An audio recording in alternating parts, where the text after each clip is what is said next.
Part of me just really wishes that I could let that go the whole time. Just let it go. But it'd be the world's longest intro for anything ever. So welcome back to another episode, ladies and gentlemen. Apologise for my tardiness, for my absence, but work keeps me very busy. Work keeps me very busy.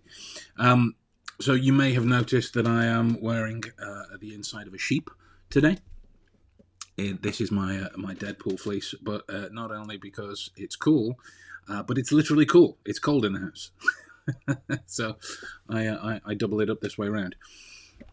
If this is your first time to the channel, let me introduce myself. My name is Ben Cardall, and I am the author of the best-selling book, The Monographs, which details the real-world methods for the skill set of Sherlock Holmes, how to develop them, how to train them, and how to utilize them in all walks of life. And I now spend my days teaching people from all over the world how to do this for the protection of themselves and those around them. So if that sounds like anything that you'd be interested in hearing more about, then by all means give the subscription button a click, and we'll get on with today's festivities. So today could just as easily turn into a rant of sorts, as I am of a wont to do. But one of the things, I mean, the words change, the phraseology of the question alters marginally, but it largely revolves around things like, how do I do this? How do I memorize this? How do I observe this? How do I get to this piece of information, this piece of information, this piece of information? And there is a scene in Doctor Strange between Tilda Swinton and Benedict Cumberbatch, where he's talking about I'm just waving my arms in the air. How do I get from here to there? And she talks about, how did you learn to reattach nerves and put a spine back together piece by piece? And Cumberbatch says, study and practice. And the ancient one just goes, yeah, as if to say, that's it. There's no magic trick about it, pun intended, that if you are ever going to be better, sharper, more observant, more retentive, more rational, well-reasoned, more informed, make better deductions, then you have to practice. You have to. That is it. You have to take advantage of where these organic elements pop up on a day-to-day basis. Otherwise, the information and the knowledge that you're accumulating will stay purely theoretical. It will stay as witty anecdotes and retorts that you know of, that you heard online, that you watched an interesting YouTube video once, and that was that. For it to make the transition from quirky bit of knowledge to applicable skill set, there has to be you in the middle doing it. Okay? Without being there with you or in some kind of coaching, teaching dynamic, this medium can only go so far. Right? Can only go so far. And that's the downfall of it, right? That's the downfall. That's why paying for your training, no matter what you're doing, going to lessons, showing that commitment to yourself, that's the primary course of action for keeping you on point. So I wrote a little blog on this on my Facebook page a while back, in terms of taking advantage of organic moments as they arise.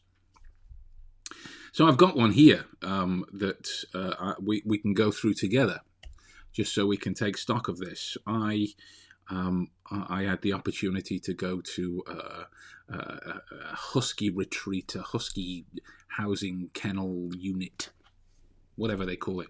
It was called Eagle Heights, and they had 27 of the beautiful doggos there, and we got to play and take them out. And they've got some other incredible animals there, like lots of birds of prey, some llamas, some servals, and meerkats as well. Now, one of the things about places like this whether that be, you know, a zoo or a museum or even a restaurant menu. You have information in front of you that you can use a memory technique to be able to ingest. And whilst you're there, you can put it to the test. Right? So if you go round a museum, whatever it is that you're interested in, read the caption, add it to a palace, make some links out of it, make a mnemonic picture. Use whatever method or technique that you prefer. Build out an informal palace of the actual museum itself. Build out locations, dates, times, artists, tragedy, celebration. It's all contained within a museum, and you can, therefore, go back to each individual room. Where am I? I'm in the antiquities wing. I'm in ancient China. That's the one that I like to go to a lot, no matter where I am. If there is a museum that has an ancient Chinese exhibit, I like to go there. I like the history of ancient China. So when you go in to the room, after you've already memorized it and had a walk round, you can recite it to yourself to see how on point you are. Not only then does your knowledge and experience of things en masse grow, but your engagement in details. As a result, you are building into you this default setting of engagement, the opposite of being passive to your existence. How many times have people walked through a museum or even aimlessly scrolled whilst you sat there on the toilet? Come on, we all do it. Aimlessly scrolled and then stopped and thought, no idea what I just looked at, I couldn't tell you. Happens all the time. So when we build into us this heightened level of engagement, we can leave with a higher retention of detail as a result, because we are interested. We are not just taking a back seat to whatever trip it is that we're going on. So, this video that I have, I already memorized. So we can just go through the technique here. We can just go through the technique. It was on the wall that was inside the cafe part, where you could sit down and have coffee, tea, sandwiches, cakes, this kind of thing. And there were details about the animals and names and other little facts that go along with them. Okay? What better way to practice? What better way to practice? There's all this information right there, and you can sit down and have a coffee while you memorize, and then go out and visit the animals and put it to use. Test it, trial it. Make sure that these techniques that you're working on are working for you. Build in this higher level of engagement. Do you take notes when watching a film? Unless you're studying film, of course. But for 90% of us that are streaming Netflix or binge watching a TV show, do you take notes? No.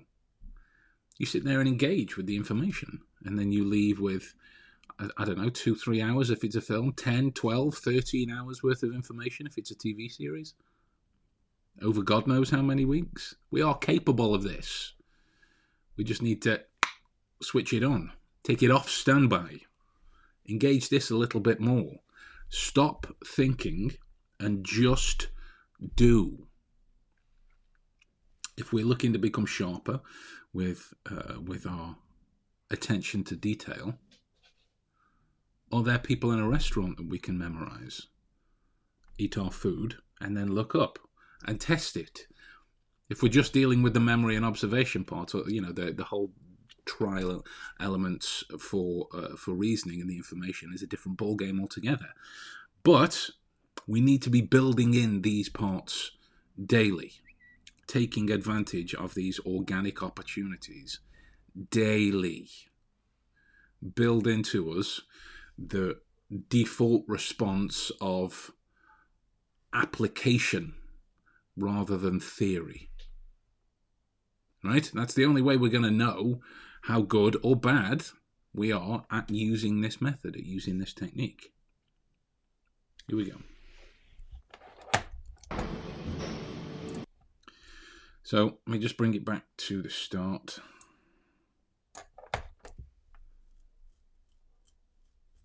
And Whereas the names and details underneath change. If there are names underneath like Abby England, Tanya Lawrence, Helen, and let me move my play button out of the way. Cooper Beatty. There were a couple crossed out as well. If there are names under there, then they are the people involved in bringing the particular animal to the sanctuary. Okay, but let's just do this. Let's just do name, breed, and species for now, if you want to add the additional things on. So already when I'm looking at a long stream of information, I can think of two basic methods that we can use to do this. We can either link the information together or stick it on a journey, which is in essence linking together, but they're different techniques, right? So I might think of this in the first instance, I might think of Loki from the Marvel films. The big ears are the big horns that he has on his helmet coming back. And instead of a big leather coat, I would think of Alaskan fur. Big black fur.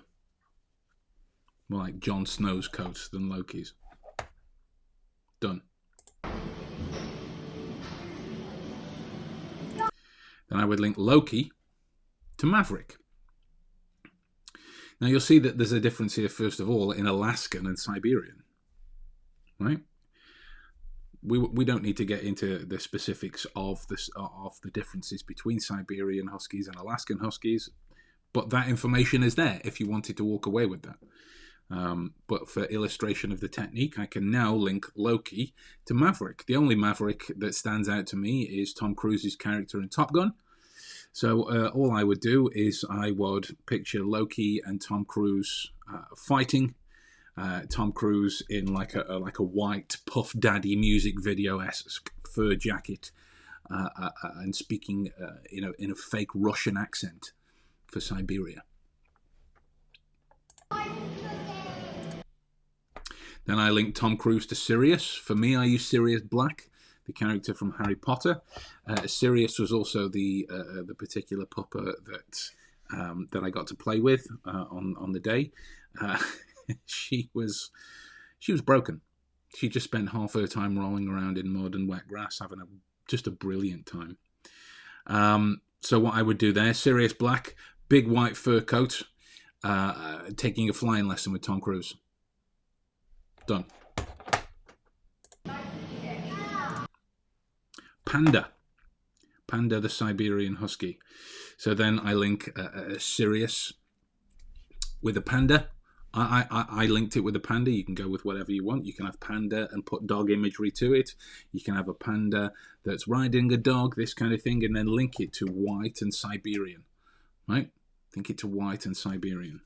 For me, so far, we've got a correlation of Siberian being connected by white, so you might not even need that as part of the image. You can learn what it is that you can cut out of the mnemonic by virtue of examining the pattern, putting the memory technique to use for you. Dee Dee. Now, for me, there was a bunch of images that I can use here.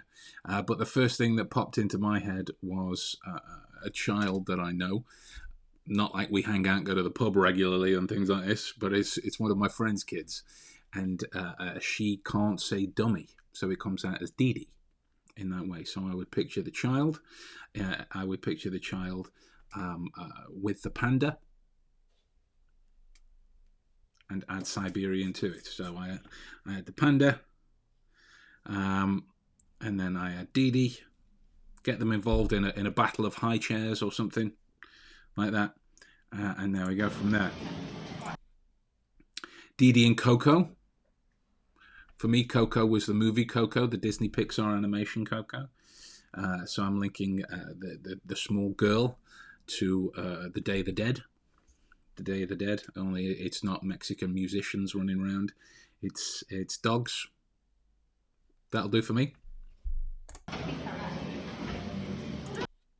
Chevy. Now this is where word association came in for me. The first thing I thought of when I saw the name Chevy was the film Dude, Where's My Car? Ashton Kutcher and Sean William Scott have a catchphrase that they use together, which is shibby. Shibby. So I just think of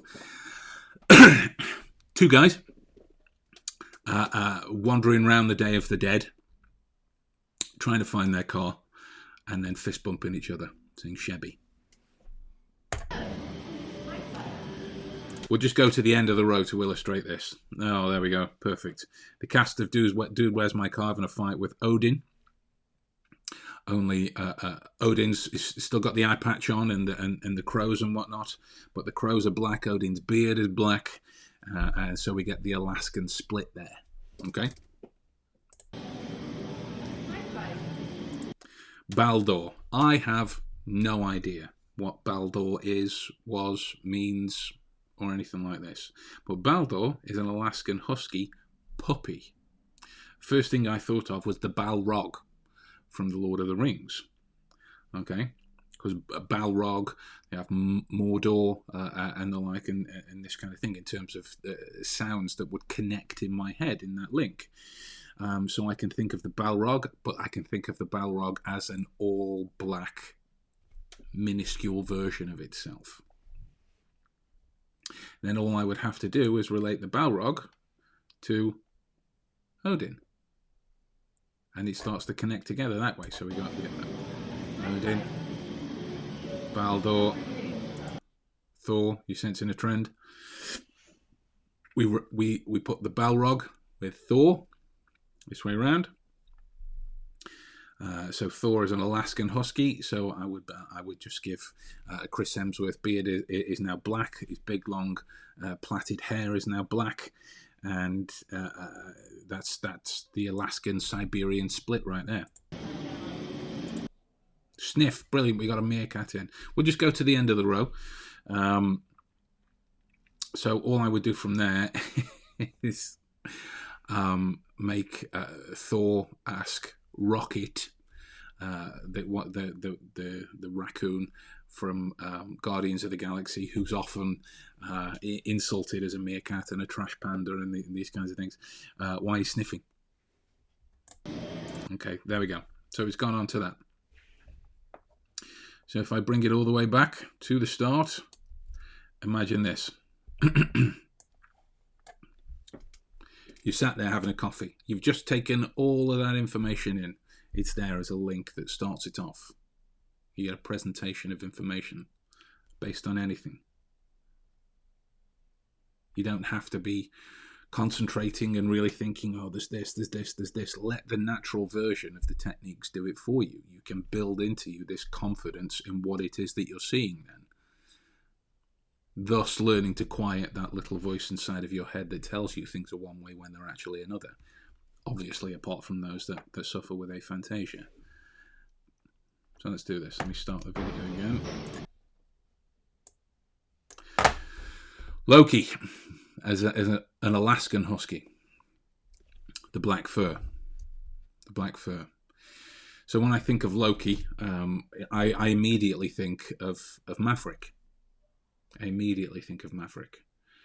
Now, when you think back to this, here's the question for you. Was Maverick wearing white or was Maverick wearing black? Was Maverick speaking with an accent? So we get the Siberian quality there. So we know that Maverick was a Siberian husky. So now, if you were to walk outside on your way to the husky enclosure, and one of the workers, we're gonna put you in with the Siberian huskies, you can already be thinking, okay, Maverick's one of them. Moving on, right? So let's go on to this. Oh, my apologies. That's an inopportune pausing moment there. But Sirius Black. Now, what was Sirius doing? What were they involved with? Sorry, what was he involved with? He had the white fur coat, the Puff Daddy coat. And he was... Is that better? With a panda, Siberian panda. Okay. What was going on there? With a panda, what does that connect to? What word is mispronounced? What small child does that make you think of? Dee Dee, the Siberian Husky. What was Dee Dee doing? What was the little girl doing that struggles to say dummy? She was dancing around with Coco, the Siberian Husky. Who else was wandering around in the Day of the Dead celebrations? What were they looking for? What's their catchphrase? Shabby. Who was? Alaskan or Siberian?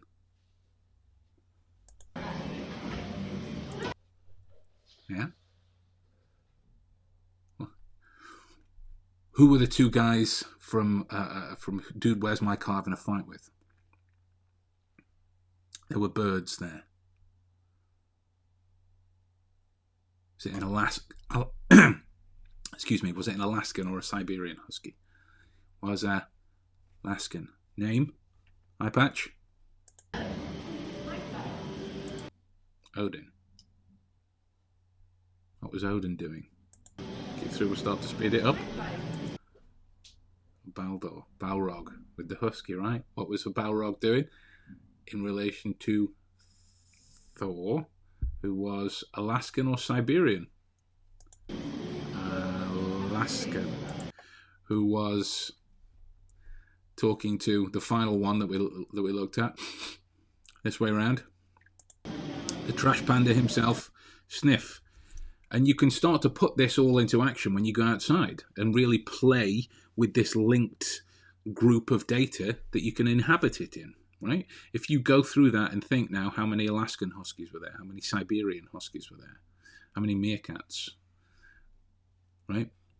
How many Norse god references for one breed can they find? But here's the thing, you are taking advantage of something that's just occurred in front of you. It takes the time that you take to drink a cup of coffee and then go and enjoy your paid moment in there, armed with this knowledge that you can actively be testing, actively using this. Okay? So please make sure that you're taking advantage of these moments, because the benefits that you get as a result can only ripple outwards, because you're building this into you all day, every day, depending upon how many of these moments that you choose to take advantage of. All right? Let me know how you get on. With that in mind, folks, I'm going to love you and leave you. I'll talk to you soon. Take care.